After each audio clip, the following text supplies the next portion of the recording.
अर्चनीय वंदनीय संत समाज, धर्म प्रेमी सज्जनों तथा देवियों,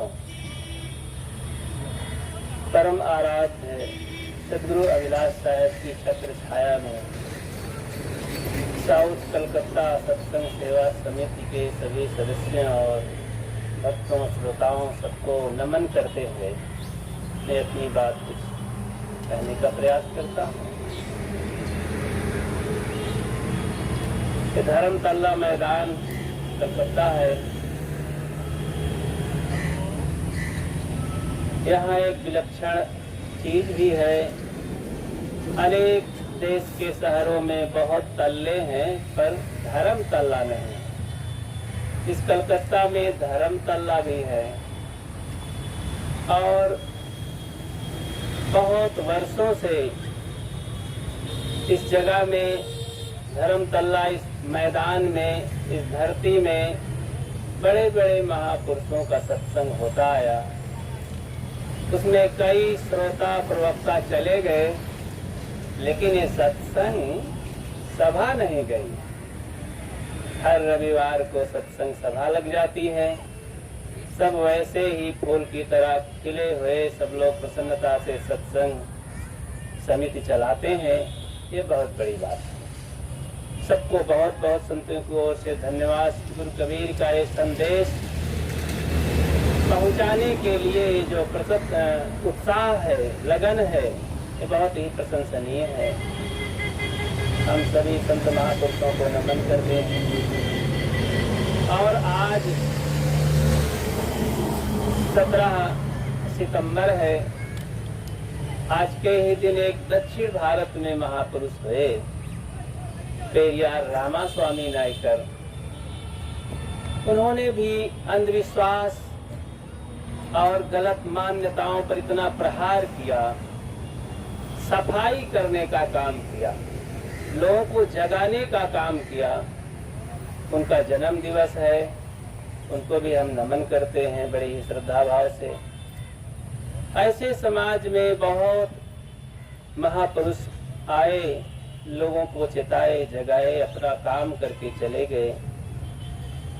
हम सबका काम है कि उनके बताए मार्ग को अनुगमन करके अंधविश्वासों से ऊपर उठ करके आत्म शांति की ओर, चेतना की ओर, जागृति की ओर, सरलता सहजता की ओर चले।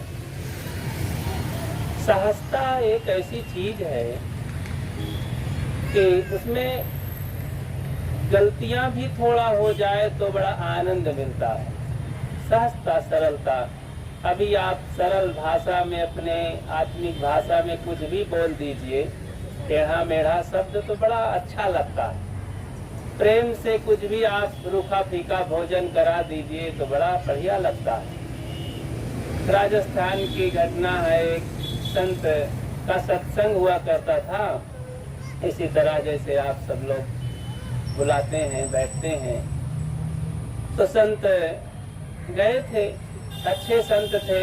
एक जिज्ञासु उठा तो बड़ा प्रभावित हुआ। कहीं संत भगवान, मेरी बूढ़ी माँ है, वो बहुत दर्शन चाहती है संतों का, आप चलिए ना।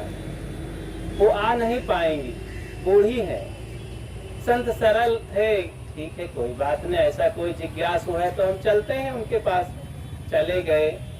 घर जब पहुँचे तो जिज्ञासु बोला कि माँ जी, संत भगवान आए हैं, दर्शन कर लीजिए। तो मारवाड़ी भाषा में अपने बोली वो बुढ़िया,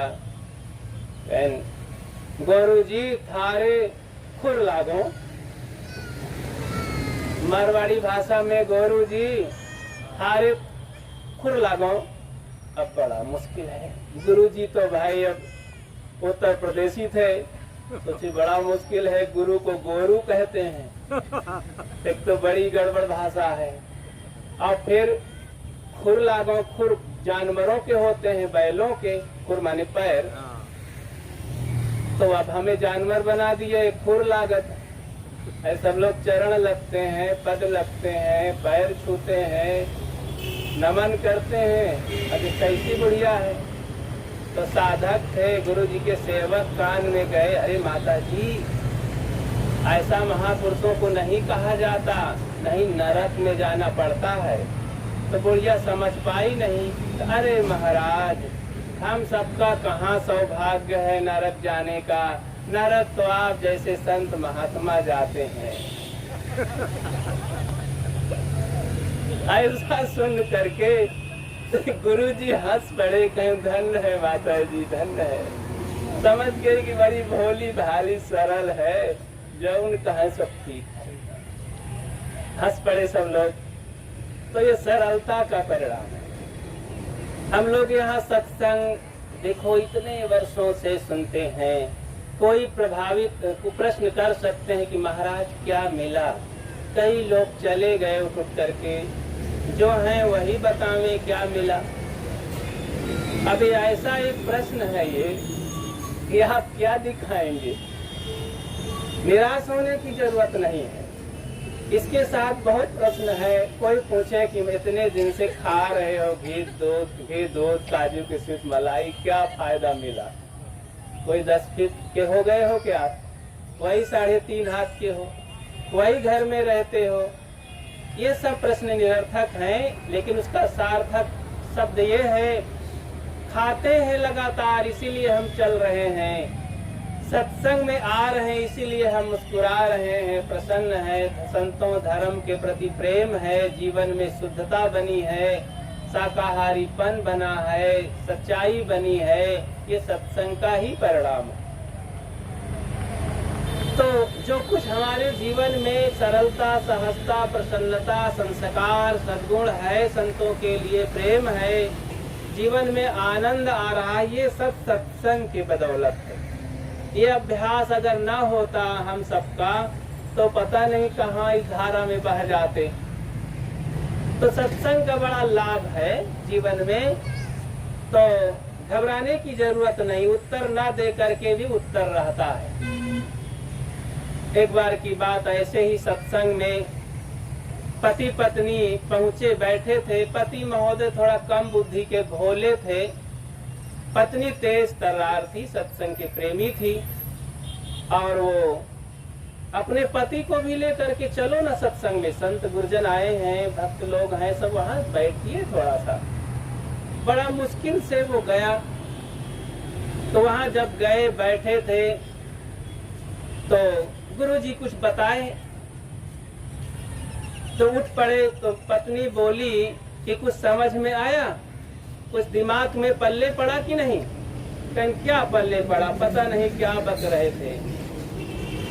तो पत्नी ने बताया अपने पति को कि अरे गुरुजी कहते हैं कि आइए बैठिए चले जाइए, ये मंत्र याद रखना। कहना अच्छा ये बात है, आइए बैठिए चले जाइए। यहाँ यही तो हो रहा है ना, आते हैं बैठे रहते हैं, सुनते हैं, चले जाते हैं, क्या करेंगे यहाँ बैठकर। तो गया, सेठ जी थे तो, लेकिन भोले बुद्धि के थे, सेठाइन बड़ी तेज थी वो उनकी पत्नी। तो रात को याद आया, अरे वहाँ जो सत्संग सुने थे तुम बता रही थी, वो मंत्रवा वो कैसा है। कहीं अरे याद करो, जाप करो, आइए बैठिए चले जाइए। तो अच्छा आइए बैठिए चले जाइए, यही जाप करने लगा। अब 10-11 बज गए थे रात को। उधर से चोर एक इंतजार कर रहा था कि रात हो जाए, सो जाए। सन्नाटा था। उसी समय ये अपना तैयारी कर रहा था मंत्र जाप करने के लिए।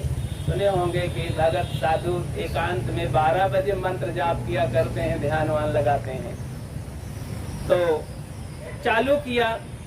उधर चोर भी अपना दरवाजा ठेला, साकल खोला, अब घुसने लगा। तो कहता है सेठ जी आइए। तो अरे ये तो जाग रहा है, बड़ा झंझट है। तो पीछे हुआ, अब तो गया चुपचाप दरवाजे के पास बैठ गया। तो कहा बैठिए। ओ देख लिया ये, अब क्या करूं, अब कहाँ से यहाँ से भागूं। तो दरवाजा खोला और भागे, कहा जाइए। तो ये तो भाई समझ गया, अब देख लिया, अब तो पुलिस के हाथे मुझे पकड़वाएगा, पिटवाएगा, जेल भिजवाएगा। तो लौट के आया, दरवाजा खोला और चरणों में गिर पड़ा। अरे ये कहाँ से आ गया भाई। ये कौन है तू? अब पति पत्नी हैरान हो गए, अरे कहाँ से आ गया? अरे नहीं नहीं, मैं तुम्हारे पांव लागूं, तुम सब देख लिए हो मैं चोर हूँ। तब पत्नी ज्यादा समझदार थी, समझ गई कि वो इस मंत्र का कमाल है। वो चोर है, अपने आप आत्मसमर्पण कर दिया। तब चोर को कहा ठीक है आप जाइए, कोई बात नहीं, हम कुछ नहीं करेंगे, आप अच्छे आदमी हैं। चला गया चोर, उसको जान में जान आई, बच गया। इधर पति महोदय कहते हैं वही सेठ जी की ये क्या माजरा है? कहने जानते नहीं हो, गुरु जी के सत्संग में जाने से कुछ मिनट कुछ घंटे से चोर पकड़ा गया, आत्मसमर्पण कर दिया, चला गया, जान बची, माल बचा। अब कहीं गुरु जी के सत्संग में ये मंत्र लागू कर लो हृदय से तो जीवन से सारे दुर्गुण चले जाएंगे। वो तो उदाहरण हुआ, दृष्टांत। वास्तव में हमारे जीवन में ऐसे ही चोर भाग जाते हैं। सत्संग के प्रभाव से गुरु संतों की बातों को जीवन में हृदयांगम करें, बहुत सारी समस्या चले जाएंगी। ये काम क्रोध लोभ मोह ये डकैत हैं, चोर हैं, हमारे दया क्षमा शील संतोष गुरु भक्ति धन को लूटते रहते हैं। तो इसमें हम बस आइए बैठिए चले जाइए ये वाला मंत्र न भूलें। गुरु संतों के पास आइए बैठिए, थोड़ा सा कुछ ज्ञान ध्यान सुनिए, अब बैठे रहिए और फिर चले जाइए नमस्ते करके, प्रणाम करके। अगर ये वाला मंत्र ना भूला जीवन में तो ये चोर आत्मसमर्पण करता रहेगा, यानी काम क्रोध लोभ मोह सब तुम्हारे चरण चूमेंगे। दया क्षमा संतोष ये अपनी संपत्ति बनी रहेगी और ये लूटेगी नहीं। इसलिए सत्संग से महान लाभ। एक वैद्य जी थे, इसीलिए सदगुरु कबीर कहते हैं कि भूल मिटे गुरु मिले पार की, पारक दे लखाई। कहें कबीर भूल की औषधि पारक सबका भाई। भूल है, अब भूल के कारण कितनी परेशानियां होती हैं, हमारे सद्गुण और आत्मज्ञान सब खो जाते हैं और हम पकड़ लेते हैं अलग चीज। वैद्य जी थे, उनके पास मरीज गया तो बोले वैद्य जी दर्द है शरीर में, खांसी जुकाम भी चलती रहती है, ये है वो है। वैद्य जी ने कहा जा ठीक है, मैं 2 पुड़िया बनाए देता हूँ दवा। और बोला कि आंख में रतौंधी भी होती है। कहना अच्छा अच्छा, उसके लिए भी पुड़िया बना देता हूँ। तो 2 पुड़िया बना दी, एक शरीर के पीड़ा दर्द के लिए पेट के लिए, एक आंख के लिए, और कागज में बांध करके दे दिया। अब वो भुलक्कड़ी आदमी गया, वो रात को ख्याल आया कि वैद्य जी की दवा खा लूं, तो क्या किया कि और पेट की दवा जो थी दर्द वर्द की उसको रख लिया और सुरमा को फाँक लिया। जो सुरमा आँख की दवा थी तो लगाने की दवा थी उसको फाँक लिया मुख में, और पेट की जो दया चूरण था, कह लीजिए चूरण था, उसको आँख में लगा लिया। अब चूरण में तो नमक होता है, कुछ मिर्च होती है, काली तेज होता है, अब आँख में लगाएगा तो समस्या बन जाएगी ना। अब वो बहुत परेशान हुआ, तड़पने लगा, रात भर नींदें नहीं आई। बोला ये वैद्य कैसे है, मुझको दवा दे दिया। गया वहाँ, वैद्य जी ने कहा कैसे खाया दवाई, दिखाओ पुड़िया, इसमें कि क्या किया? कहने इसमें कि मैंने तो खा लिया। कहने अरे मूर्ख राज, ये तो सुरमा है, आँख की दवा है, आँख की दवा आँख में लगाना है और चूरण को पेट में ले जाना है, तो बढ़िया हाजमा रहेगा, पाचन होगा और बढ़िया अच्छा रहेगा, आराम रहेगा, शरीर स्वस्थ रहेगा। तो बहुत बड़ी भूल के कारण ये दुख पाया। कौन दुख दिया उसे? कोई परमात्मा ने नहीं, उसकी भूल ने। ऐसी भूल हम तो नहीं करते हैं, कहीं करते हैं ना। हमारे पास 2 पुड़िया प्रकृति ने दिया है, दिल और दिमाग, ये 2 पुड़िया है। क्या क्या है? दिल और दिमाग। कर्म विधाता ने, प्रकृति ने पूर्व कर्मों के वेग से ये मानव शरीर मिला। इसमें 2 पुड़िया है, दिल और दिमाग। तो इसका कैसे प्रयोग करना चाहिए, दिमाग को कहाँ प्रयोग करना चाहिए और दिल को कहाँ, तो हम इसको उलट देते हैं। दिल को प्रयोग करते हैं दुनियादारी में, बहुत दिल फेंक आदमी हो गए हैं। सब जगह प्राणी पदार्थों में दिल दे दिए हैं, जबकि दिल देने से बड़ा दुख होए रे। गुरुदेव जी बताया करते थे, कोई फिल्मी गीत है तो दिल जोड़ने से तकलीफ होता है, तो दिल हमने तो बाहर दे दिया, दिमाग कहाँ लगाते हैं? दिमाग लगाते हैं साधु महात्माओं के लिए, आत्मा के लिए, इंद्रियों के लिए। अरे ये सब ठीक नहीं, धर्म कर्म में दिमाग लगाते हैं, ये धर्म कर्म ठीक नहीं है, साधु महात्मा ठीक नहीं है। आजकल साधु महात्मा नहीं होते हैं। इस तरह से दिमाग खाने पाने में दिमाग लगाते हैं कि नहीं नहीं विटामिन इसमें है, तो इतना दिमाग लगा करके भ्रष्ट होते गए, सच्चाई से वंचित होते गए। तो दुख कौन ये बनाया? हम अपने आप भूल बस दुख बना लिए। अरे भाई दिल लगाओ, संत गुरुजनों और धर्म कर्म और आत्मा अपने शोधन में दिल लगाओ, दिमाग लगाओ बाहर।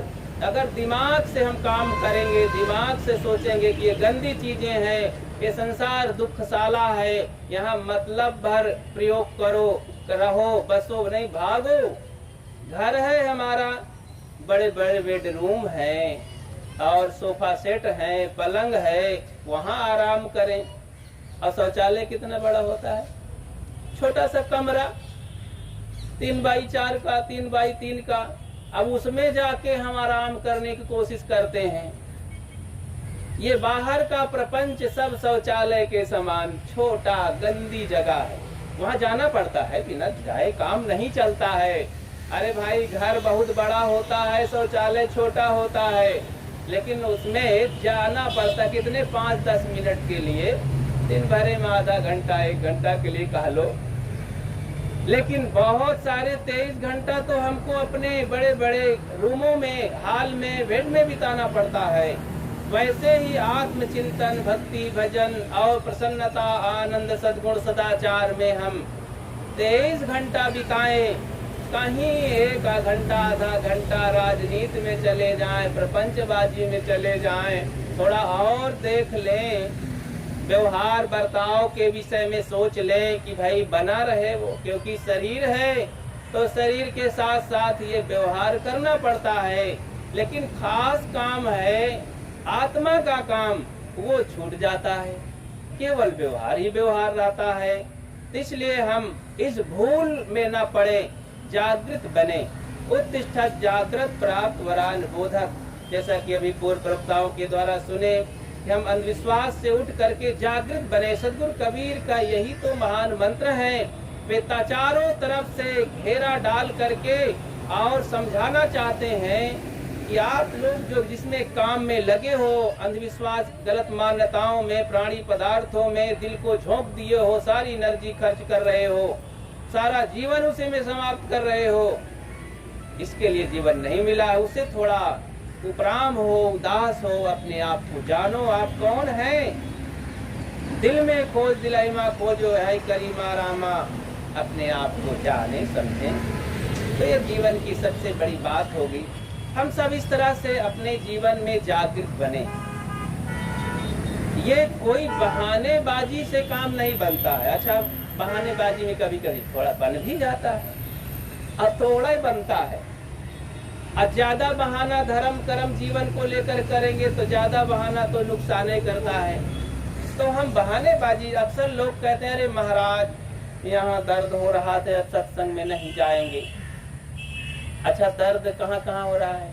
3.5 हाथ का शरीर है, एक ही जगह तो दर्द हो रहा था, अभी तो बहुत बाकी है। वहाँ का आनंद क्यों नहीं मना रहे हैं? अभी तो सिर, पेट, पीठ, कमर, हाथ, पैर, उंगलियां, बहुत सारे सैकड़ों अंग बढ़िया आराम से हैं। एक ही घुटनों भरे के काहे चिंता करे हो? उसी कारण सत्संग क्यों छोड़ रहे हैं, ध्यान क्यों छोड़ रहे हैं, भजन क्यों नहीं कर रहे हैं, ग्रंथ क्यों छोड़ रहे हैं? तो आप उसी पर फोकस दे रहे हैं। महाराज ये तो एक बहाना हो जाता है, ये मन का ठगहाई है, ये मन बड़ा ठग्गू है। अपना काम करना होगा। अब भाई कोई मित्र के यहाँ निमंत्रण जाएगा हुई, अब मित्र बार बार आइएगा भाई साहब, तो आपके बिना काम नहीं चलेगा, जरूर आपको आना ही होगा। ऐसा थोड़ा डांट करके कह दिया तो आप बिस्तर में पड़े हैं, थोड़ा थोड़ा बुखार भी है, दवाई खाएंगे और जाएंगे वहां, कोई बहाना नहीं चलेगा।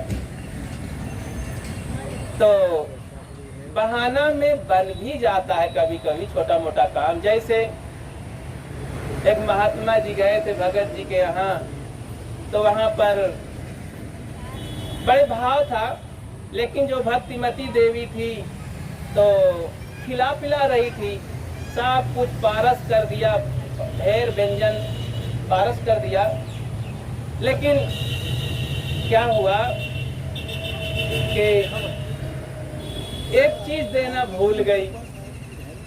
जान गए होंगे नहीं?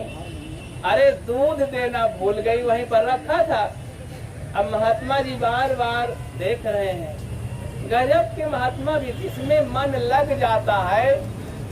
अब थाली में बहुत सारा व्यंजन है, उसका आनंद नहीं आ रहा है, बस एक चीज वही दूध दिखाई दे रहा है। जिसमें मन लग जाता है वो चाहे 2 कौड़ी की हो, बस वही याद आता है और लाख रुपए की चीज भूल जाती है। मन लग जाता है लोगों का। तो महात्मा जी अब वो दूध की तरफ निहार रहे थे, कैसे हो कैसे हो। उनसे एक युक्ति निकाल लिए, कहे आज तो बड़ा सौभाग्य हुआ माता जी, तुम्हारा दर्शन हुआ। कहीं कैसे महाराज जी आप उल्टा बोल रहे हैं? कहें नहीं। कहें कैसे? कहें आज मैं आ रहा था तो एक काला काला नाग बहुत लंबा दिखाई पड़ा रास्ते में। कहें अरे इतना कितना बड़ा रहा? कह रही यहाँ से जैसे वो दूध रखा है ना, कितना बड़ा रहा। अरे माता बोली, अरे महाराज जी दूध देना तो भूल ही गई थी। कहीं नहीं नहीं, मैं दूध के लिए नहीं कहता हूँ, बता रहा हूँ कितना लंबा सांप देखा। अरे कहीं कुछ हो महाराज, हम दूध लीजिए खाइए। सहजे पा गए। तो ये बहाना के नाते काम तो महाराज जी बना लिए, लेकिन कभी कभी अक्सर सब बिगड़ जाता है। बहाना में न जाने कितना नुकसान हुआ है। अनादिकाल से ये जीव अच्छा अवसर पा करके, शुभ अवसर में अनोखा जन्म पा करके भी बहानेबाजी में टाल देता है। 90 वर्ष 100 वर्ष की जिंदगी नाकाम हो जाती है। साहब कहते हैं, रतन का जतन करमाड़ी का सिंगार, आया कबीरा फिर गया झूठा है अहंकार। तो ये रत्न तुल्य जीवन मिला है, इसे हम रत्न की भांति, जैसे घर में कोई रत्न हो, सोना चांदी हीरा, तो बहुत हिफाजत से उसको इंतजाम से रखते हैं, रख रखाव करते हैं। ऐसे मानव जीवन को हम सुरक्षित रखें, इसमें दाग लगने ना दें। सद्गुण सदाचार्य हमारे एक से एक बढ़कर रत्न है। मन की शांति रत्न है, दया धर्म शील विचार भक्ति रत्न है। ऐसी महान कल्याणकारी रत्नों को हम अपने जीवन में सुरक्षित रखें। ये काम होगा सत्संग से, संत गुरुजनों के ज्ञान उपदेश मार्गदर्शन से। हम सब अपनी श्रद्धा बनाए रखें, सत्संग करते रहें, और ऐसे में ही जीवन का कल्याण होगा। और एक रस, ये प्रेम, ये शांति और कल्याण का भाव, आनंद बना रहेगा। जीवन इसी में सार्थक होगा। आप सबको बहुत बहुत धन्यवाद। अपनी वाणी को ही विराम देता हूँ। बोलिए सद्गुरु देव की जय।